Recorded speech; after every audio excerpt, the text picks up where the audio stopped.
Olá, sejam todos bem-vindos a mais essa videoaula, que a paz de Cristo seja com todos, que o conteúdo que nós estamos aplicando aqui, que ele possa ser assim bem enriquecedor, bem produtivo para a vida de todos, né?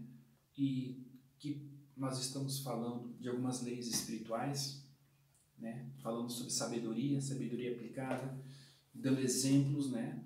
De como nós adequarmos isso para as nossas vidas, como pode ser benéfica para as nossas vidas. E nós vamos agora continuar essa videoaula. E para todas as pessoas aí que estão nos acompanhando, que nos assistem, né, que você possa estar nos ajudando, divulgando o nosso trabalho, o nosso canal, nas tuas linhas nas tuas linhas de relacionamento, né, nas tuas mídias virtuais, que você possa estar ali compartilhando no seu Facebook, no teu WhatsApp, né? Quem quiser, faz uma linha de transmissão direta e joga. Se você entende que está sendo ajudado, está sendo bom, edificante para a sua vida, que você possa, que isso nos motiva, né? Sempre quanto nós temos mais visualizações, né? Isso é muito motivador, porque nos alinham, isso é muito animador, assim, a continuarmos a trabalhar, né? Eu sou Ângelo Staniski, sou autor do e-book Caçador de Serpentes, tratado de batalha espiritual a nível de alma, né? Eu gosto muito dessa especialidade. É o nosso primeiro e-book, né? O nosso segundo aí está no forno aí, nós estamos aí ajustando algumas coisas nele. No tempo certo de Deus ele vai ser liberado. Mas nós estamos trabalhando e tratando com sabedoria, né? Trabalhando como a sabedoria ela pode ser aplicada, né? Como a verdadeira sabedoria que Deus reserva, né, para as pessoas, né? Existem condições para que eu possa alcançar essa sabedoria, né? Nós lemos ali em Provérbios capítulo 2 que a verdadeira sabedoria Deus ele reserva para aqueles que são retos e para aqueles que andam em sinceridade. Em outras palavras, Deus ele não vai dar a sabedoria dele para pessoas mentirosas, para as pessoas que são injustas, né? Para as pessoas que não andam em sinceridade e não andam em verdade. Então Deus ele não vai liberar, ele reserva, ponto final, né? Se eu quiser alcançar a sabedoria divina, eu tenho que cumprir essas exigências, né? A Bíblia, nós já estamos falando que a Bíblia tem leis espirituais, bases espirituais, né? Então nós precisamos aí compreender isso. E a Bíblia, as leis espirituais, elas são muito matemáticas, elas são muito exatas, né? Se eu cumprir algo, eu vou receber algo, outro algo, então eu preciso cumprir para eu receber, né? Nós lemos na aula passada que Deus ele não vai dar, ele reserva, ele está guardado, né? Ele só entrega a sabedoria para quem anda em verdade, é sincero e anda em retidão, né? Se você não cumprir não estar cumprindo, você não estará qualificado a receber a sabedoria divina. Sabedoria divina que é a sabedoria aplicável, né? Aplicada na nossa vida, no nosso cotidiano, no nosso dia a dia, né? Sabedoria não é aplicada em cima do altar. Vou falar minha sabedoria lá, bíblica lá, e todos vão se chocar com o meu conhecimento, né? Não, isso é motivação já é uma motivação já errada, né? Deus não, a pessoa não vai conseguir muita coisa agindo dessa maneira.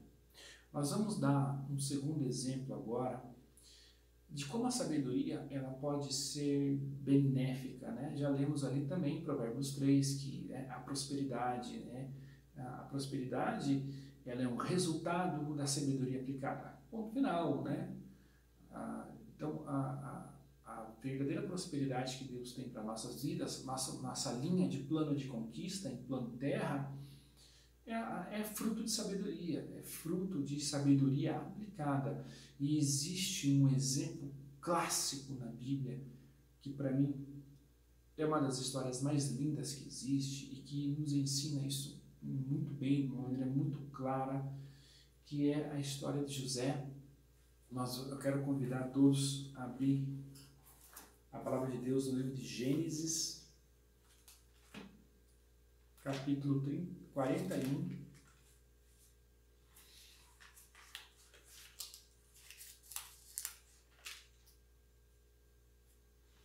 Gênesis 41.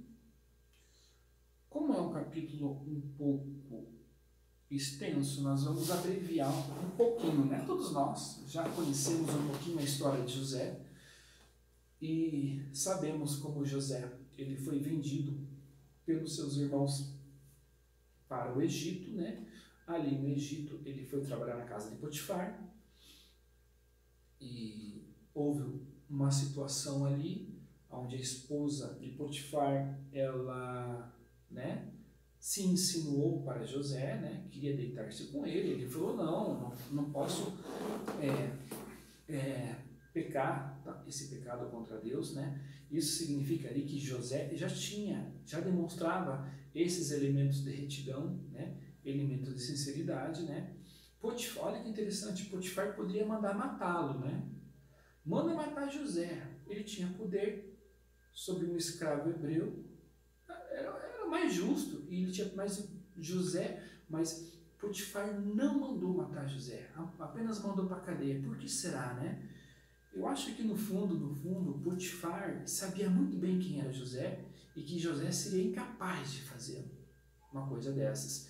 E com certeza Potifar conhecia muito bem sua esposa, ele sabia, essa mulher é capaz de fazer isso, né? Lógico, ele se enfureceu por um momento, né? Mas para que a imagem dele não tivesse nada, ele preferiu mandar José para a cadeia. No fundo, eu acredito que Potifar ali, no fundo, ele sabia que José seria incapaz de cometer aquilo.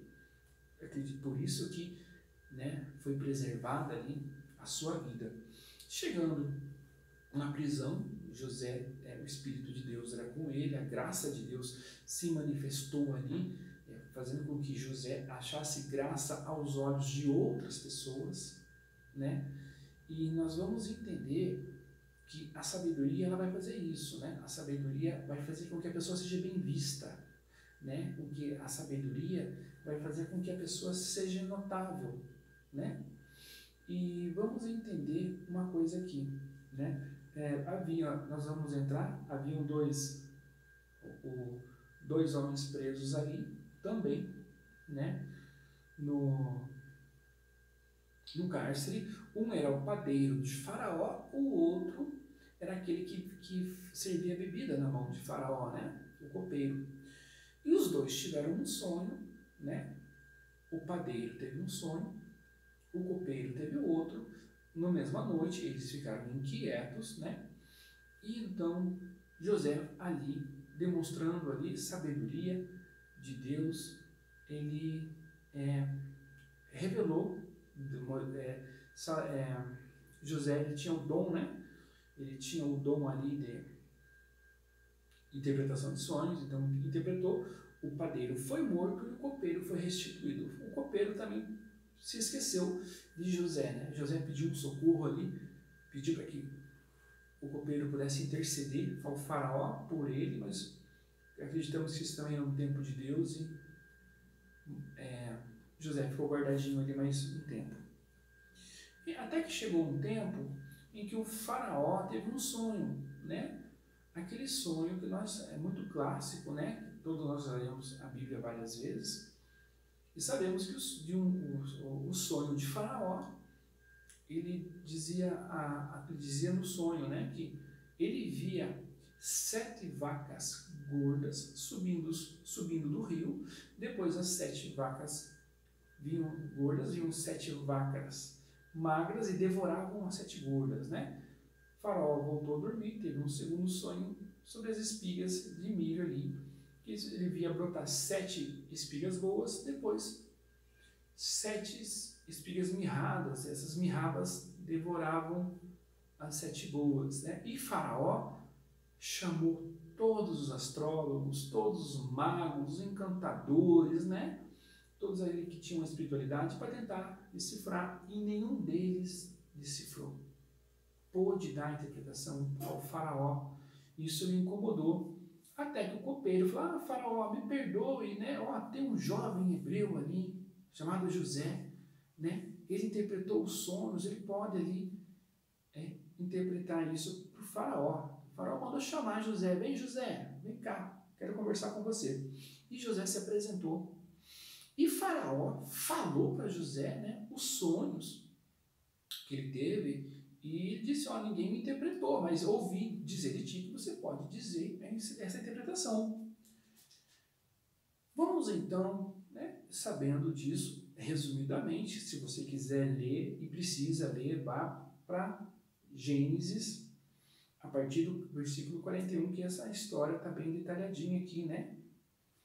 Ali. Vamos então agora ver alguns segredos aqui.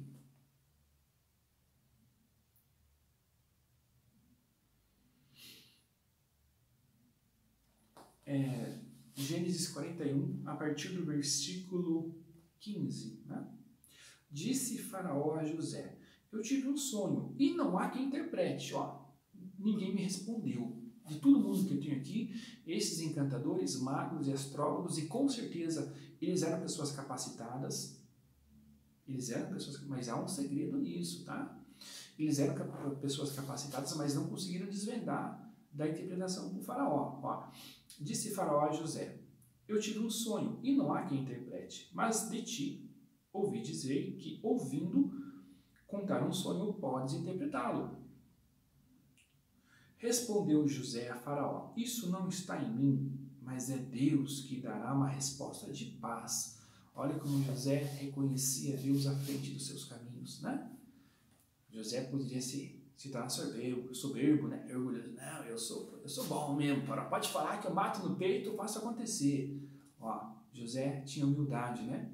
É por isso que as outras pessoas achavam graça, né? Se admiravam dele, confiavam coisas a ele, né? Ele era bem quisto, bem visto, né? Ele era bem direcionado, ele era bem, né? As pessoas falavam, não, esse José, esse cara é bom, né? Mas pela sua humildade, né? Respondeu a Faraó, isso não está em mim, mas Deus é que dará uma resposta de paz a Faraó. Então disse Faraó a José, em meu sonho eu estava em pé à beira do Nilo, e subiam do rio 7 vacas gordas e formosas, e pastavam entre os juncos. Após elas, subiam outras 7 vacas fracas, muito feias e magras, tão feias que nunca vi em toda a terra do Egito. As vacas magras e feias devoravam as primeiras 7 vacas gordas. Depois de a terem consumido, não se podia reconhecer o que houvesse consumido. A sua aparência era tão feia quanto no princípio. Então acordei. Depois vi em meu sonho que de um mesmo pé subiam 7 espigas cheias e boas. Após elas brotavam 7 espigas secas e miúdas e queimadas do vento oriental. As 7 espigas miúdas devoravam as 7 espigas boas. Contei aos magos, mas não houve quem o interpretasse. Há um segredo aqui. Sabe por que não houve? Nós já vamos falar. Aguenta lá. Então disse José a Faraó, o sonho de Faraó é um só. O que Deus há de fazer mostrou a Faraó. Né? Aqui, o José, ele tinha um dom espiritual. O dom é no espírito, tá? Dom é no espírito. Sabedoria na alma. Separar das coisas, vai vendo. As 7 vacas boas são 7 anos e as 7 espigas boas também são 7 anos. O sonho é um só. As 7 vacas magras e feias que subiam após as primeiras são 7 anos, como 7 anos as espigas miúdas e queimadas do vento oriental. São 7 anos de fome. Esta palavra que eu disse a Faraó, o que Deus há de fazer, mostrou a Faraó. Vem 7 anos de grande fartura em toda a terra do Egito. Depois deles surgirão 7 anos de fome, e toda aquela fartura será esquecida na terra do Egito, e a fome consumirá a terra. Não será conhecida a abundância da terra, pois por causa daquela fome que seguirá, porque será intensa. O sonho de Faraó foi duplicado, porque esta coisa é determinada por Deus e ele se apressa a fazê-la. Portanto, olha como José era humilde, gente. Portanto, procure Faraó. Ó, o senhor procure, tá? Um homem entendido e sábio e ponha sobre a terra do Egito. Faraó, José falou assim, ó, escolhe quem você quiser, tá? Ele podia se ofertar, não se ofertou. Deixou o Faraó livre para escolher. Faça isso, Faraó, e nomeie administradores sobre a terra, que tomem a quinta parte dos produtos da terra do Egito nos 7 anos de fartura. Ajuntem todo o mantimento dos bons anos que se vêm e amontoem trigo debaixo da autoridade de Faraó para mantimento nas cidades e os guardem. Será o mantimento para o provimento da terra, para os 7 anos de fome que haverá na terra, para que a terra não pereça de fome. Este plano pareceu bom aos olhos de Faraó e aos olhos de todos os seus oficiais. Com certeza Potifar estava aqui, né? Honrando, né? Com certeza. E com certeza José, sendo humilde, em nenhum momento acredito que ele se pensou em se vingar de Potifar, mas olha, Deus, lembra que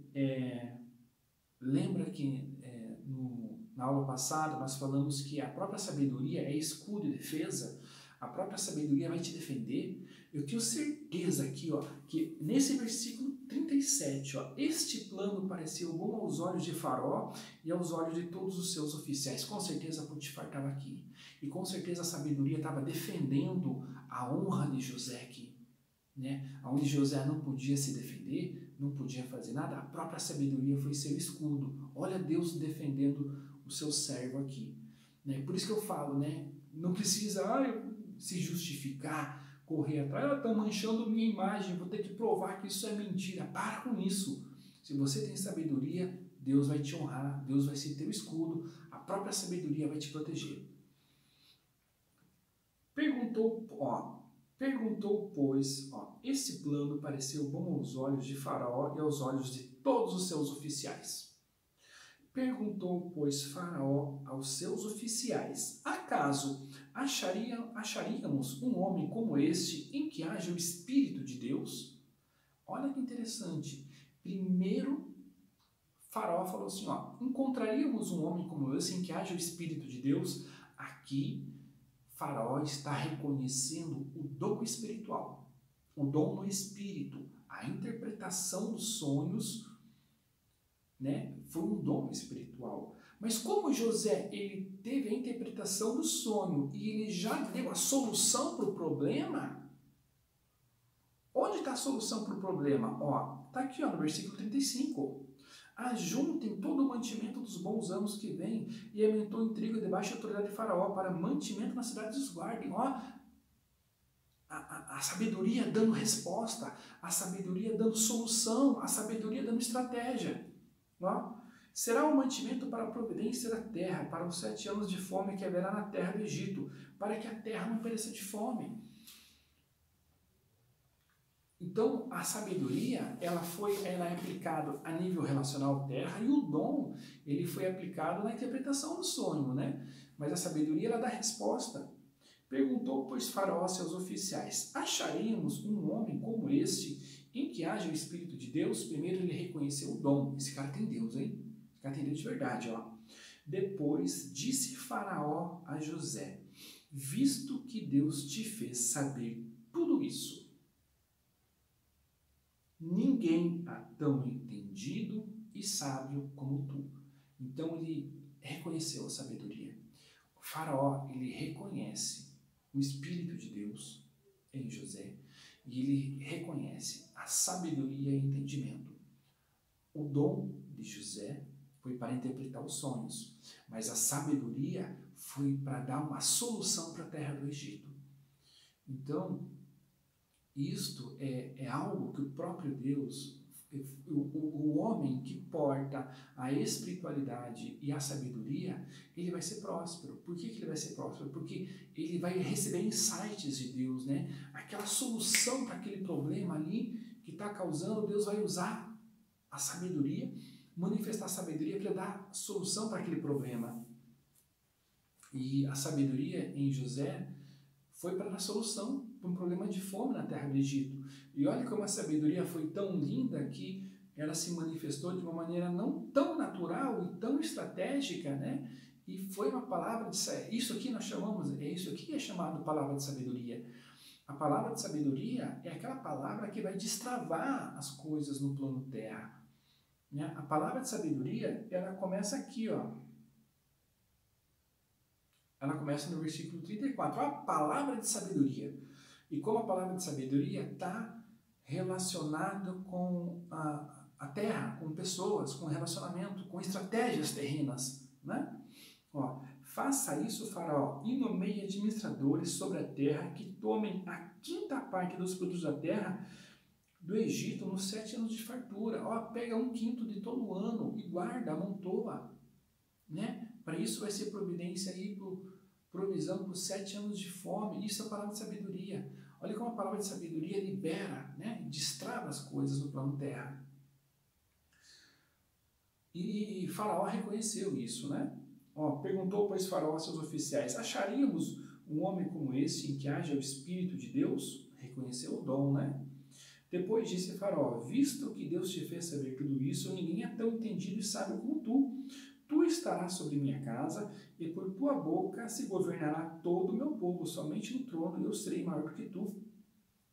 Disse mais Faraó a José: vê, eu te hei posto sobre toda a terra do Egito.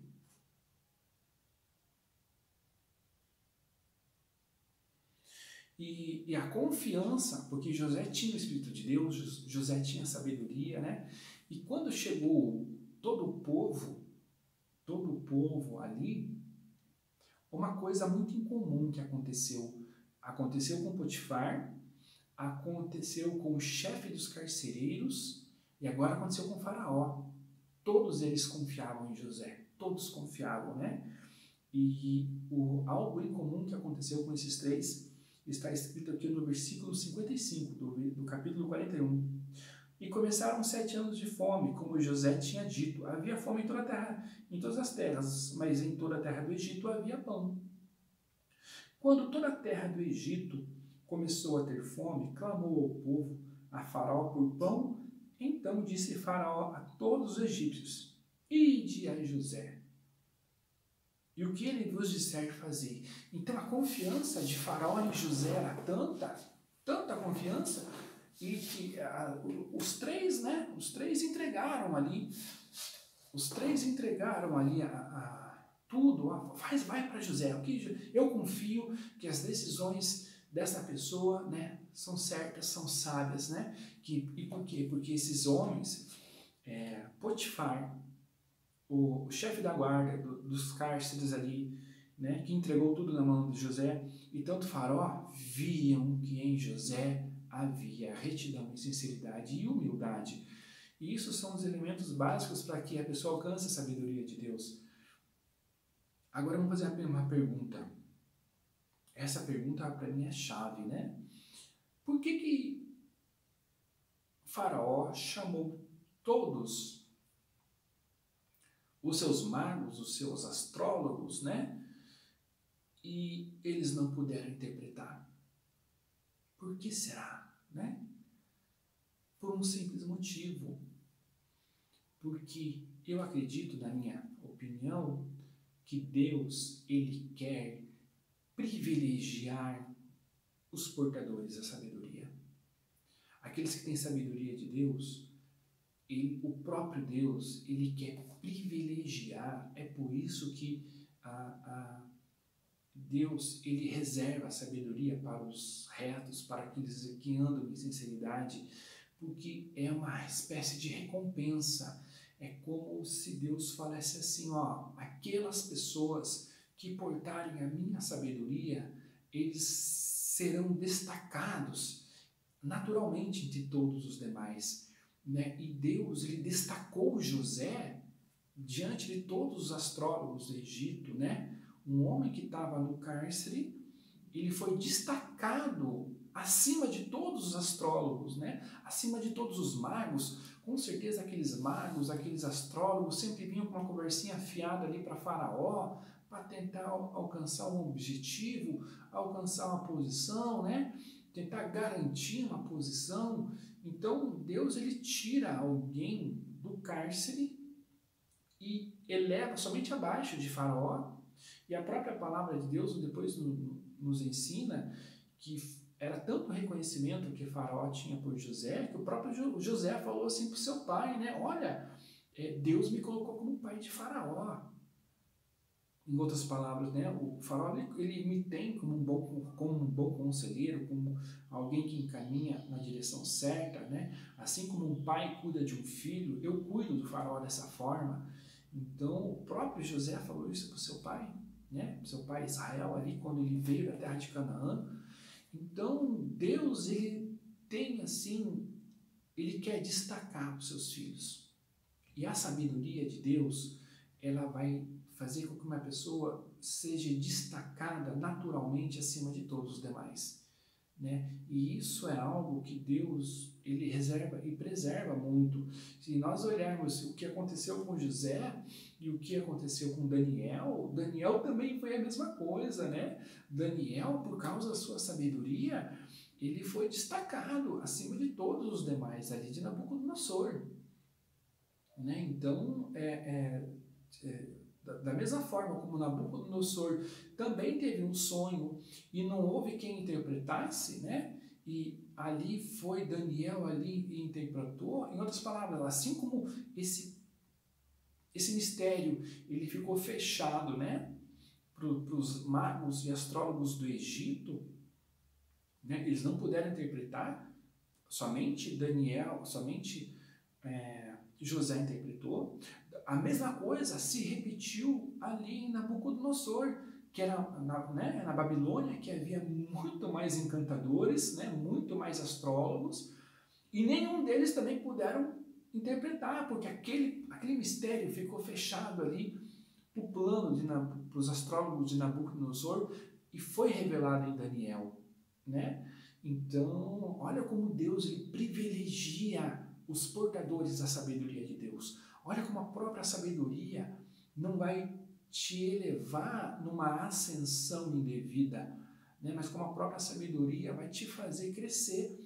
A própria sabedoria de Deus vai fazer com que o seu possuidor seja destacado, vai fazer com que o seu possuidor ali seja alguém que, né, esteja acima dos demais, mas não de uma maneira errada, ou de uma motivação mesquinha, ou de uma motivação egoísta, não, mas através ali, né, de uma ascensão espiritual legítima, né? Porque Deus, ele vai ascender os seus filhos, né? Ascende espiritualmente acima dos demais. E isso quem promove é a sabedoria, né? Basicamente, o portador da sabedoria que vai, né, terá esse tipo de privilégio.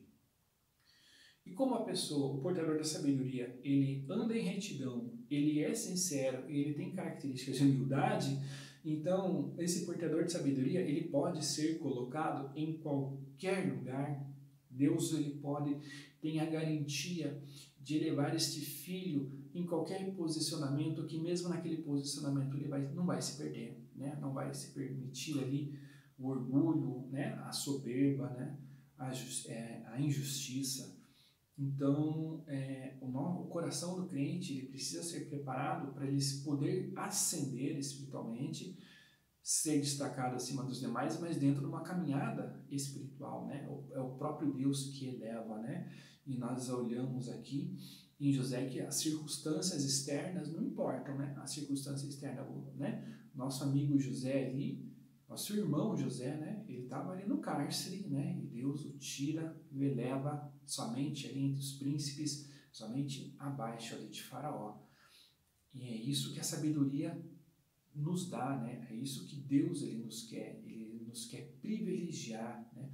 Aquelas pessoas que alcançam a sabedoria de Deus, o próprio Deus vai privilegiar eles, destacando essas pessoas entre os demais, mas dentro de um destaque saudável, dentro de um destaque honroso, de nada injusto, né? Deus, o próprio Deus, é Ele que eleva, é Ele que abate, né? Assim como abateu Nabucodonosor, né? Ascendeu Daniel, né?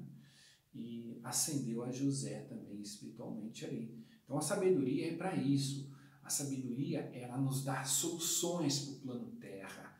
A sabedoria, né, destrava caminhos. A sabedoria, né, quando nós estamos ali sem saber o que fazer, agora o que eu faço? Eu preciso de uma solução. A sabedoria vem. E se a sabedoria não vem por mim, Deus usa uma pessoa com uma palavra de sabedoria.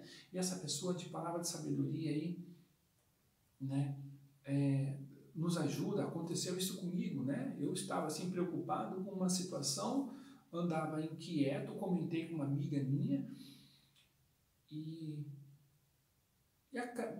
essa minha amiga, a Camila, ela falou assim: Ângelo, não se preocupa com isso, não faz desse jeito não precisa fazer assim, ó, faz desse jeito aqui que vai dar certo, é muito mais simples. E ela me deu assim uma palavra de sabedoria que destravou.